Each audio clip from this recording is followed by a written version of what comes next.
Good morning. It is late October. It's a cloudy day outside, and today we are serving you Huggle Chic.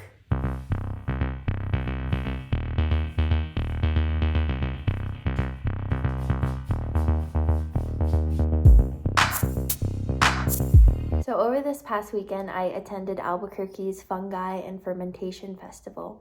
And at the festival, I picked up some fresh mushrooms. And I've never cooked with mushrooms like this before. I can't even tell you what type of mushrooms they are. I just know that they're a bit fancier. Typically when I go to the store, I pick up the generic ones like so. But I decided to spice things up. And today we will be making a mushroom risotto. If you hear someone meowing, worry not. It's our new kitty, Kiki. Say hi.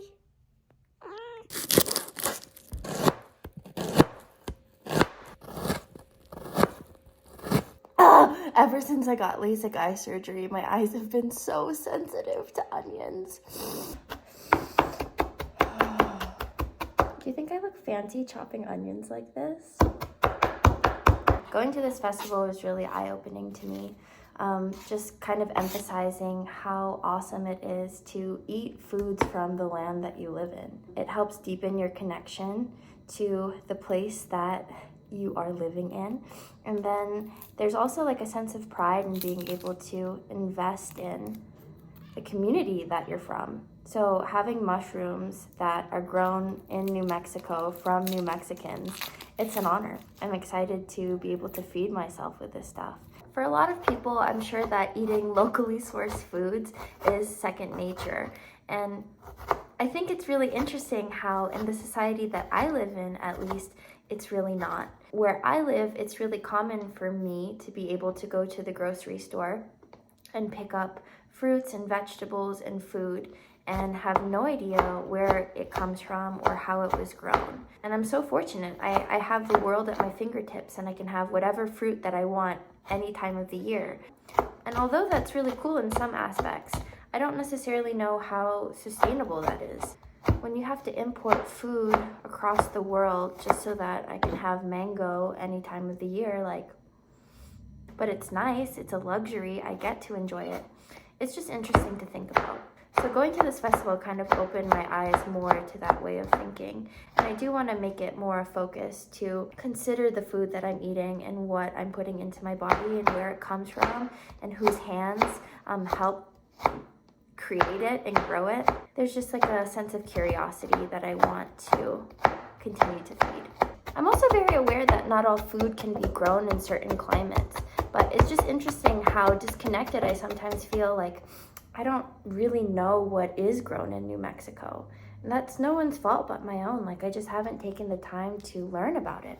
So I'm interested in learning more about it, and I'm excited to.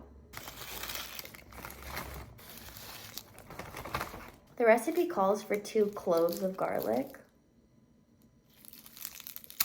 2 cloves? I ain't never been satisfied by 2 cloves of garlic. So we're just gonna throw in 8. 2 cloves of garlic.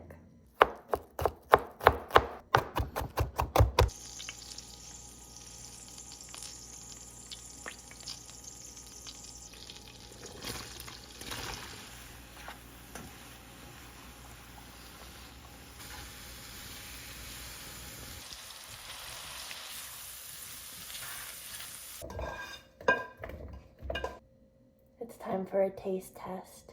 This one looks particularly beautiful. Let's see. I never really noticed the different flavors that different mushrooms have. I know it should be obvious, but dang, it's really in my face right now.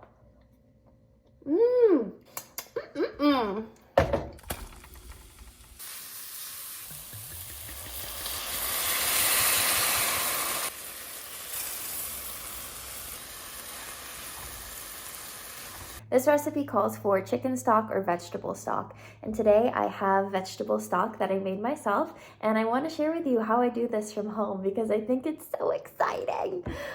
So the way that I do this is over the course of weeks and months, I begin to collect the scraps of vegetables that I cook with. So today we got some shallot skins and some garlic skins. If you notice some of your garlic is about to go bad, or carrots or celery or onions, put them in a bag and freeze them. You can even do this with herbs that you don't think you can consume. Freeze them in a bag and collect them over time. The only vegetables that I would stay away from for the stock would be things that are high in sulfur. So let's say cabbages or kale, because those produce a bitter stock. But anyways, once you've collected enough vegetables, what I do is I throw everything into a crock pot. You can just do it on the stove as well. And I just add some water and I let it simmer for a few hours. And what you end up with is this beautiful stock.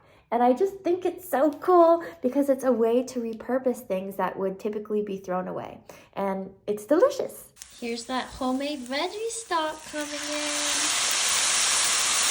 Here's the thing about risotto is you gotta... More stock.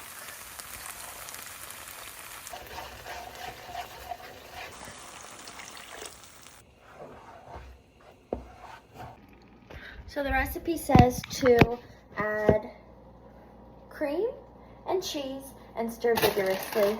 So I'm about to do that.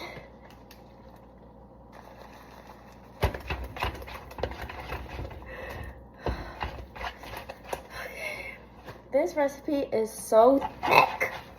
And now I add in mushrooms. Here are the mushrooms that I cooked earlier. Half of them. I'm saving the wild mushrooms from the farmer's market to add on top. I'm gonna add some spinach because I think that would be delicious. She's a thick girl. Okay. I'm just prepping some fresh parsley to top up the risotto. And I'm just going to be saving these stalks to add to my bag for a future veggie stock. For the final dish, I ended up massaging some oil into arugula and adding lemon pepper. And then I added risotto to the bed of arugula and I topped it off with the fresh mushrooms and the parsley. Get a bite with everything. Cheers, everyone. Thank you for joining me for this whole process.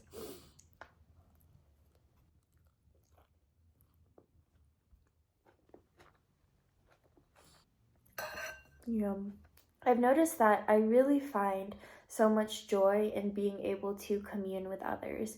And because I have such a love for eating with other people and sharing food, it sometimes prevents me and stops me from wanting to go the extra step for myself in cooking well planned out, thought out meals. When it gets to the final product of actually eating it, it kind of falls flat sometimes. I love cooking. It's a really therapeutic process for me, but the eating part is sometimes what makes me feel lonely if I'm not with others. But today I knew that I was going to be eating alone, and even though I kind of had some resistance around prepping something super nice for myself because it was just going to be for me, I'm glad that I took the time to make something nice for myself. I guess I'm not fully alone because you're with me, so don't forget to have a bite.